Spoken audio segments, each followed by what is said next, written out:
একটি বিশেষ ঘোষণা খুনিয়া স্কোয়াডের পক্ষ থেকে সকল মাধ্যমিক পরীক্ষার্থীদের উদ্দেশ্যে জানানো হচ্ছে, আগামীকাল 2রা ফেব্রুয়ারি থেকে মাধ্যমিক পরীক্ষা শুরু।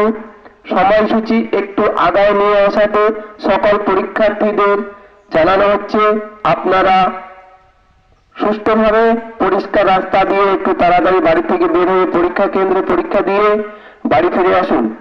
এটাই খুনিয়া স্কোয়াডের পক্ষ থেকে বিশেষ করে অনুরোধ করা হচ্ছে।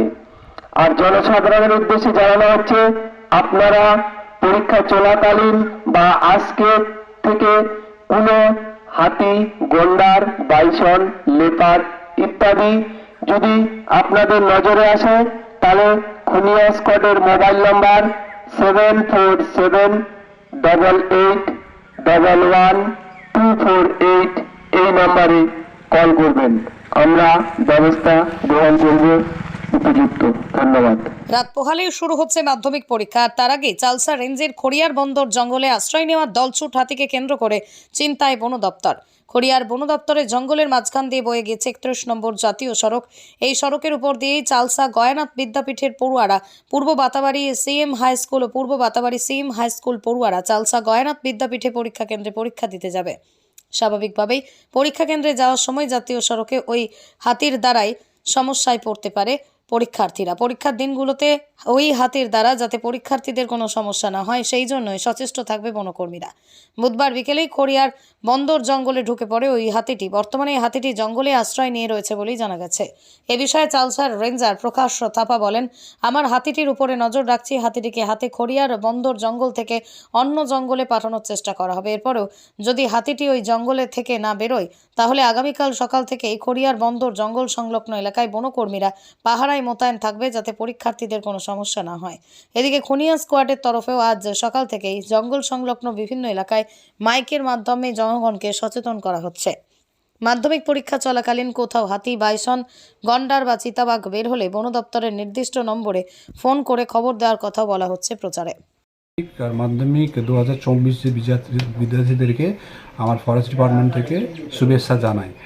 আর সিন্স গত বছরের যে ঘটনার পরে আমরা এক ডিপার্টমেন্ট এই উদ্যোগ নিচ্ছে কি সম্পূর্ণ মানে আমাদের যে ফরেস্ট এলাকা লাগালাগি এরিয়ার মধ্যে অনেক পরীক্ষার্থীরা থাকছে, তো ওরা পরীক্ষা সুস্থভাবে দিতে পারে। আর কিছু কিছু জঙ্গলের রাস্তার মধ্যে আমরা আমাদের স্টাফরা ডিপ্লয় করব। আর সেরকম এমবিআই থেকে একটা গাড়ির ব্যবস্থা করা হয়েছে, জায়গার মধ্যে এটা ডিস্ট্রিবিউটও করা হয়েছে এই লিস্ট মধ্যে কি ওরা কোথায় কোথায় গাড়ি যাইতে পারে, কোথায় কোথায় উঠতে পারে। তো এই ব্যবস্থা এমবিআই থেকে হয়ে যাবে। আর কিন্তু আমাদের উদ্দেশ্যটা হচ্ছে এখন সব পরীক্ষার সময় আগে থেকে আগাচ্ছে, সেটা হচ্ছে সকাল সকাল হচ্ছে। তো এই টাইমের হাতির উৎপাতটা থাকে জায়গা।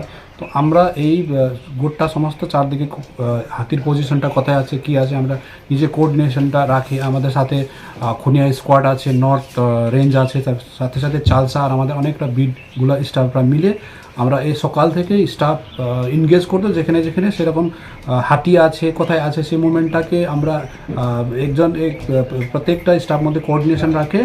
আমরা এটা চাই কি এই পরীক্ষার্থীদের থেকে কোনো সেরকম অঘটনটা না হোক। তো আমরা আরেকবার আশা করি কি এই উদ্যোগে আমার শুধু ফরেস্ট ডিপার্টমেন্ট বাদ দিয়ে সমস্ত গার্জেনরা, স্পেশালি ওদের পরীক্ষার্থীদের মা বাবাদেরকেও একটু অনুরোধ করতে চাই কি ওনাদের বাচ্চাদেরকে কোথায় কোন রুট থেকে যাচ্ছে, কি যাচ্ছে, আমাদের যে ট্র্যাকটা ফলো করে দিন। আর যে পকেট রাস্তাটা আশা করি ওইটা থেকে যাওয়ার জন্য নিষেধ করে দিন, সেটা বলি আমি আরেকবার সম্পূর্ণ পরীক্ষার্থীদেরকে শুভেচ্ছা জানাই। স্যার, খড়িয়া বন্দরে গতকাল দেখা গেল একটি হাতি ঢুকেছে, তো কি বলবেন, এই হাতি কি এখনো বের হয়েছে বা না? ওনার এখন অবধি হাতি আপাতত ওই খড়িয়া বন্দর জঙ্গলে আছে। আমরা চেষ্টা করতেছি, আমি স্কোয়াডটাকে বলে দিচ্ছি আজকে সারাদিন মধ্যে ওটা মুভমেন্ট করি, চেষ্টা করে ওদের জঙ্গল দিকে তাড়াইতে। সো দ্যাট সেরকম আমরা একটা স্টেপসটা নিয়ে নিয়েছি। তো দুইটা রেঞ্জটা মিলে আর সারাদিন আমার স্টাফরাও কিন্তু ওয়াচ করতেছে, চেষ্টা করবো আজকে ওটাকে ওখান থেকে জঙ্গল থেকে বের করে। এমনি সব রকম ব্যবস্থা নেওয়া হয়েছে, সব রকম ব্যবস্থা নেওয়া হয়েছে। আর আমরা যে বললাম এটাকে আজকের মধ্যে মুভমেন্টটা দেখে জঙ্গল দিকে তাড়ানোর চেষ্টা করে দেবো।